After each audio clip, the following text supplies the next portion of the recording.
दोस्तों आज मैं लहसुन की फसल में खरपतवार नियंत्रण की एक बेस्ट और आधुनिक तकनीक बताने वाला हूं, जिससे कि हमारी फसल को न तो झटका लगेगा न उसके ऊपर से पत्ते जलेंगे। तो किसान साथियों वीडियो को अंत तक देखिएगा, और अगर जो आपको जानकारी अच्छी लगे तो वीडियो को लाइक और अन्य किसान साथियों के साथ में शेयर अवश्य कीजिए।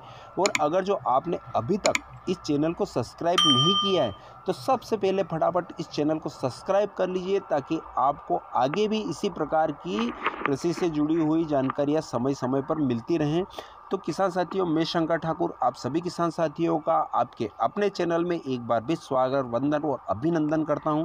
किसान भाइयों, हमें अक्सर हमारी लहसुन की फसल में एक समस्या देखने को मिलती है। जब भी हम खरपतवार नियंत्रण दवा का स्प्रे करते हैं तो क्या होता है कि या तो हमारी फसल के पत्ते जल जाते हैं, उसको एक झटका लगता है जिससे कि उसकी ग्रोथ रुक जाती है, और कम से कम उसको वापस रिकवरी होने में 10 से 15 दिनों का समय लग जाता है। तो आज मैं आपको जो तकनीक बताने वाला हूँ, दो प्रकार की तकनीक बताऊँगा। एक जो आप या तो चुपाई के पहले जब हमारी लहसुन की फसल बोते हैं उसके बोने से पहले भी आप उपयोग कर सकते हैं, या बोने के बाद में जब हमारी फसल 15 से 20 दिनों की हो जाती हैं और उसमें खरपतवार निकलना प्रारंभ हो जाते हैं, तो उस समय हम क्या करते हैं कि या तो घोल या टरगा सुपर का स्प्रे करते हैं। तो उसके कारण हमारी फसल के पत्ते ज़्यादा से ज़्यादा नष्ट हो जाते हैं, हमारी फसल की ग्रोथ रुक जाती है, उसको झटका लगता है। तो उसको हम किस प्रकार से, कौन सी दवा और किस प्रकार से हम उसके अंदर स्प्रे करें खरपतवार नाशक दवा का, कि हमारी फसल को बिल्कुल भी झटका ना लगे। तो किसान साथियों वीडियो को ध्यान से देखिएगा और एक एक चीज़ को, एक एक पॉइंट को बारीकी से समझिएगा। दोस्तों सबसे पहले सही और सरल विधि में आपको बताता हूं, जिससे कि हमारी लहसुन की फसल में खरपतवार उगे ही नहीं। जैसे कि आप यह वीडियो में देख रहे हैं, यह हमारी लहसुन की फसल है जो कि अभी 17 से 18 दिनों की हो चुकी हैं, और आप जिस प्रकार से देख रहे हैं इसमें खरपतवार बिल्कुल भी नहीं है। ये समझ लो कि मात्र सोयाबीन हमें दिख रही है, इसके अलावा खरपतवार मात्र 1% है, जो कि हमें अभी खरपतवार नाशक दवा का स्प्रे करने की कोई आवश्यकता नहीं है। तो हमने इसमें पहले से ही ट्रीटमेंट कर दिया था खरपतवार के लिए। जैसे कि जो पेंडामेथिलिन खरपतवार नाशक आती हैं, स्टाम के नाम से आती हैं, उसको हमने लिया था 350 ml प्रति बीघा, यानी कि 700 ml प्रति एकड़ के हिसाब से।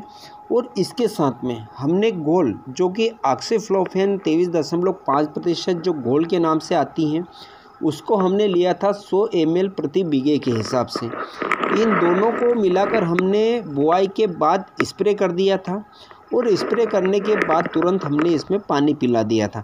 इसमें हमें एक सावधानी यह रखना पड़ती है किसान भाइयों, कि इसको स्प्रे करने के बाद यानी कि 4 से 6 घंटे तक हम इसको रख सकते हैं, यानी कि 4 से 6 घंटे के अंदर अंदर हमें इसमें पानी पिलाना ज़रूरी होता है। नहीं तो क्या होता है कि यह वाष्प बनकर उड़ जाती हैं और इसका रिजल्ट हमें नहीं मिलता है। तो हमने जिस प्रकार से हम पानी पिलाते गए उस हिसाब से हम इसमें स्प्रे करते गए। तो आप देख रहे हैं कि इसमें बिल्कुल भी खरपतवार हमें नहीं दिखाई दे रहा है। यूँ समझ लीजिए कि मात्र सोयाबीन के अलावा कोई भी दूसरा खरपतवार हमें नहीं दिखाई दे रहा है। तो यानी कि 40 दिनों तक हमारी फसल में कोई भी खरपतवार नहीं उगने वाला है। एक यह विधि है जो सरल और सही और सटीक विधि है। अगर जो आपने यह नहीं किया है तो आप अब क्या करेंगे किसान साथियों, मैं जो दूसरा तरीका बताता हूँ, हमारे बहुत सारे किसान भाई क्या करते हैं कि बुआई करने के बाद जब खरपतवार ज़्यादा मात्रा में उग जाते हैं, और ज़्यादा एक गलती तो हमारे किसान भाई यह कर देते हैं कि खरपतवार जब 2 से 3 इंच यानी कि 2 या 3 पत्ती के होते हैं उस समय स्प्रे नहीं करते हैं किसी खरपतवार नाशक दवा का। वह ज़्यादा मात्रा में ज़्यादा बड़े हो जाते हैं, उसके बाद खरपतवार नाशक दवा का स्प्रे करते हैं, तो वह सबसे बड़ी गलती करते हैं, क्योंकि खरपतवार उसमें आसानी से नष्ट नहीं होते हैं, उसके सिर्फ पत्ते जल जाते हैं, और पत्ते जलने के बाद में वापस वह चाल पकड़ लेता है, यानी कि वापस उसमें फुटाव प्रारंभ हो जाता है। तो हमारे खरपतवार नष्ट नहीं हो पाते हैं। तो यह सबसे बड़ी गलती करते हैं। हमें क्या करना है किसान साथियों, अगर जो आप स्प्रे करते हैं तो स्प्रे में जब 2 या 3 पत्ती के खरपतवार होते हैं उसी समय हमें स्प्रे कर देना चाहिए। तो या तो जैसे कि बहुत सारे किसान भाई गोल्ड और टरगा सुपर को मिक्स करके स्प्रे करते हैं, जिसके कारण क्या होता है कि हमारी फसल के जो पत्ते होते हैं वह ऊपर से जल जाते हैं और उसकी ग्रोथ रुक जाती हैं, जो कि वापस हमारी लहसुन की फसल को रिकवरी होने में 10 से 15 दिनों का समय लग जाता है और हमारी फसल को झटका भी लगता है। तो मैं आपको एक आसान और सही विधि बताता हूँ किसान भाइयों। हमें क्या करना है कि हमारी जो घोल होती है, जो कि ऑक्सीफ्लोरोक्विन जो कि 23.5% आती हैं, उसकी मात्रा हमें लेनी है 80 ml प्रति बीघे के हिसाब से, और उसके साथ में हमें 100 ml प्रति बीघे के हिसाब से घोल जो टरगा सुपर आती हैं, जो कि इन दोनों को मिलाकर हमें रेत में मिलाना है, या आप खाद देते हैं तो खाद में मिला लीजिए और खाद में मिलाने के बाद में छिड़काव कर दीजिए हमारी लहसुन की फसल में और उसको पानी पिला दीजिए। तो उससे क्या होगा किसान साथियों कि पत्ते हमारे बिल्कुल हरे भरे रहेंगे, पत्ते बिल्कुल भी डैमेज नहीं होंगे और हमारा जो खरपतवार होगा वो उसकी जड़ों तक दवाई पहुंचने से वह आसानी से नष्ट हो जाएगा और हमारी फसल को झटका भी नहीं लगेगा।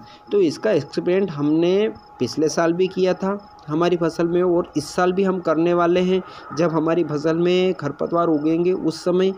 तो ये हमने किया था। अगर जो आपको अच्छा लगे तो आप कीजिएगा, वरना मत कीजिएगा। और एक दूसरा और तरीका मैं बता रहता हूँ किसान साथियों कि अक्सर हमारे किसान भाई क्या करते हैं कि पानी पिला देते हैं लहसुन को, उसके बाद में खरपतवार नाशक दवा का स्प्रे करते हैं। तो वह बिल्कुल ही गलत तरीका है। उसमें क्या होता है कि पत्तों पर दवाई गिरने से पत्ते डैमेज होते हैं। तो आप अगर जो स्प्रे करना चाहते हैं तो उसके लिए आप क्या करेंगे किसान साथियों कि स्प्रे के लिए हमें घोल की मात्रा रखनी है 80 ml प्रति बीघे के हिसाब से, और उसके साथ में जो टरगा सुपर आती हैं उसकी मात्रा रखनी है 100 ml प्रति बीघे के हिसाब से। दोनों को हमें मिलाकर स्प्रे करना है पानी पिलाने से पहले। पानी पिलाने से पहले 6 से 8 घंटे पहले स्प्रे कर दीजिए और उसके बाद पानी पिला दीजिए। तो वो क्या होता है कि दवाई आपके खरपतवार की जड़ों तक पहुंच जाएगी और खरपतवार भी नष्ट हो जाएगा और हमारी फसल को जो झटका लगना चाहिए वह झटका नहीं लगेगा। तो यह सही विधि और सटीक विधि है किसान साथियों। मैंने तीनों प्रकार से खरपतवार को कंट्रोल करने की आसान तकनीक बताई है किसान भाइयों। अगर जो आपको वीडियो अच्छा लगा हो और अभी तक आपने चैनल को सब्सक्राइब नहीं किया है तो सबसे पहले चैनल को सब्सक्राइब कीजिए और फिर मिलेंगे एक नए वीडियो में नए विषय के साथ में। तब तक के लिए जय हिंद, जय जवान, जय किसान।